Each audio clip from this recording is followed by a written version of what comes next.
بسم اللہ الرحمن الرحیم۔ میں ہوں حکیم افتخار الحسن راونڈی۔ آپ دیکھ رہے ہیں چینل IH راونڈی۔ ناظرین، آج یہ پیش کر رہا ہوں کہ دنیا میں پہلا قتل جس عورت کی وجہ سے ہوا اس کا نام اور وجہ قتل کی مکمل تفصیل۔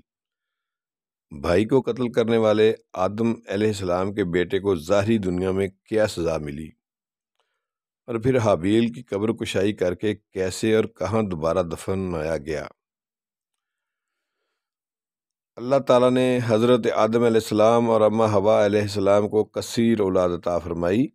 تاریخ کی کئی کتابوں میں لکھا گیا ہے کہ حضرت آدم علیہ السلام اور اماں حوا علیہ السلام کے ہاں ہر بار جڑواں بچے پیدا ہوتے تھے، جن میں ایک لڑکا اور ایک لڑکی ہوتی تھی۔ افزائش نسل انسانی کے فروغ کے لیے اللہ پاک کا انہیں یہ حکم تھا کہ ہر بچے کی شادی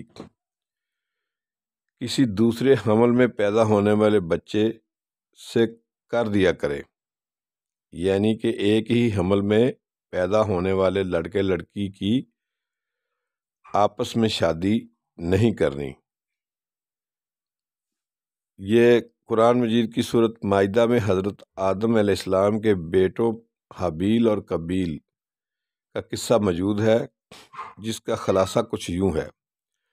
حضرت آدم علیہ السلام ہر لڑکے کی شادی دوسرے لڑکے کے ساتھ پیدا ہونے والی لڑکی سے کرتے تھے، یعنی حابیل کی شادی قابیل کی بہن کے ساتھ اور قابیل کی شادی حابیل کی بہن کے ساتھ ہونی تھی۔ لیکن قابیل کی بہن یعنی اس کے ساتھ پیدا ہونے والی لڑکی بہت حسین تھی۔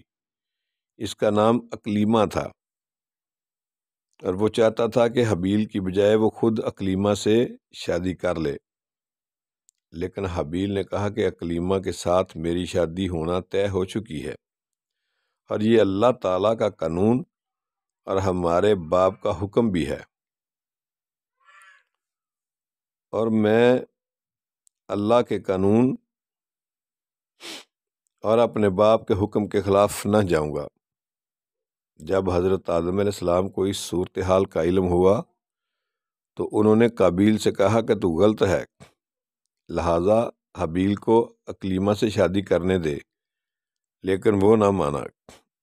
تب حضرت آدم علیہ السلام نے دونوں بیٹوں کو حکم دیا کہ تم دونوں اللہ پاک کی راہ میں کچھ قربانی دو، جس کی قربانی قبول ہوگی اس کی شادی اکلیمہ سے ہوگی۔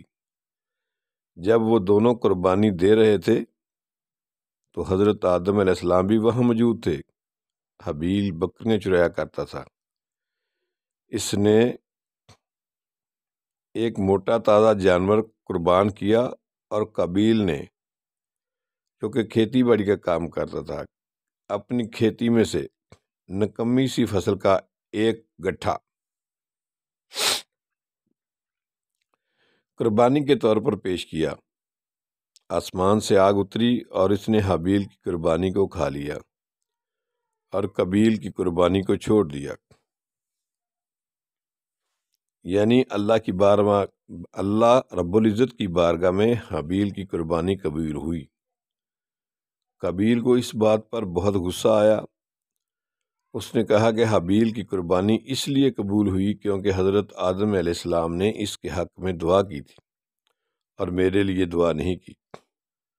حضرت آدم علیہ السلام نے فرمایا، اے قابیل، تیری بہن اکلیمہ اب حابیل پر حلال ہوئی اور تجھ پر حرام۔ اس بات کو سن کر قابیل کو بہت غصہ آیا۔ اس زمانے تک کبھی خون ریزی نہ ہوئی تھی، لیکن قابیل ہر وقت حابیل کو مارنے کی تدبیر کرتا رہتا تھا، اسے قتل کرنے کی تبدیل کرتا تھا، اور اسے دھمکی بھی دی کہ میں تجھے ضرور قتل کروں گا۔ لیکن حابیل اپنے تقوی پر قائم رہا اور کہا کہ میں اللہ پاک سے ڈرتا ہوں اور اس روز جزا سے ڈرتا ہوں، تو اگر مجھے مارے گا بھی تو میں تجھے نہ ماروں گا، اور محشر کے دن تو دوزخی ہوگا اور میں خلاصی پاؤں گا۔ یہ بات سن کر بھی قابیل نے نصیحت نہ پکڑی اور وہ مزید جانی دشمن ہو گیا۔ ایک روز قابیل نے حابیل کے بکروں کے باڑے میں، یعنی کہ اس کے گوٹ فارم کے پاس جا کر دیکھا کہ وہ سو رہا تھا، اسے سوتا دیکھ کر قبیل کو سمجھ نہ آیا کہ اسے کیسے ماروں۔ اسی وقت شیطان لائن انسانی شکل میں آیا اور سانپ بھی ساتھ تھا۔ شیطان نے پتھر اٹھا کر سانپ کو مارا اور وہ سانپ وہی مر گیا۔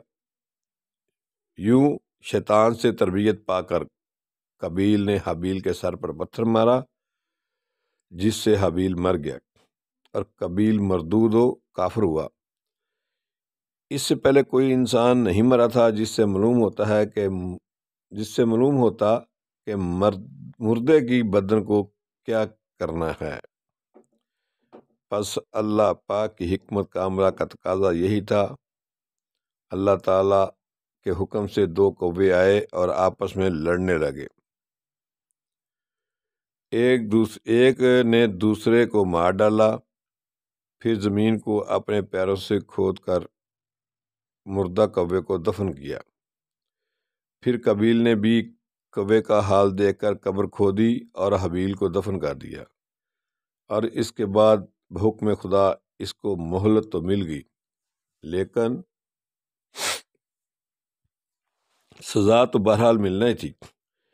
بیان ہے کہ جس دن قابیل نے اپنے بھائی کو قتل کیا، اسی دن اسے سزا مل گئی، چنانچہ اس کی پنڈلی ران سے چپک گئی۔ اس کو یہ سزا بھی دی گئی کہ سورج جس طرف ہوتا قابیل کا چہرہ اسی طرف رہتا۔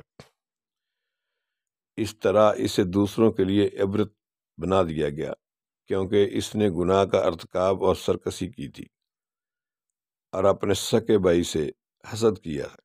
رسول اللہ صلی اللہ علیہ وآلہ وسلم نے فرمایا، جو شخص بھی ظلماً قتل ہوتا ہے، اس قتل کے گناہ کا ایک حصہ آدم علیہ السلام کے پہلے بیٹے کو بھی ملتا ہے، کیونکہ وہ پہلا شخص ہے جس نے قتل کا طریقہ شروع کیا تھا۔ حضرت آدم علیہ السلام نے حابیل کو بہت تلاش کیا مگر کہیں نہ پایا۔ ہر کسی سے ان کے بارے میں پوچھتے مگر کسی کو کچھ علم نہ تھا۔ اس غم میں مبتلا رہے۔ ایک روز خواب میں دیکھا کہ حابیل ان کو پکار رہے ہیں۔ بے قرار ہو کر نیند سے اٹھے اور زار و قطار رونے لگے۔ اس وقت جبریل امین آئے اور سب حال کہہ سنایا اور انہیں قبر پر لے گئے۔ پس حضرت آدم علیہ السلام نے حابیل کو اپنے مکان پر لا کر دفن کیا۔ اس وقت حضرت آدم علیہ السلام کے 120 فرزند تھے اور حابیل کے سوا کوئی نہ مرا تھا۔ اب ملتے ہیں ایک نئی معلوماتی ویڈیو کے ساتھ۔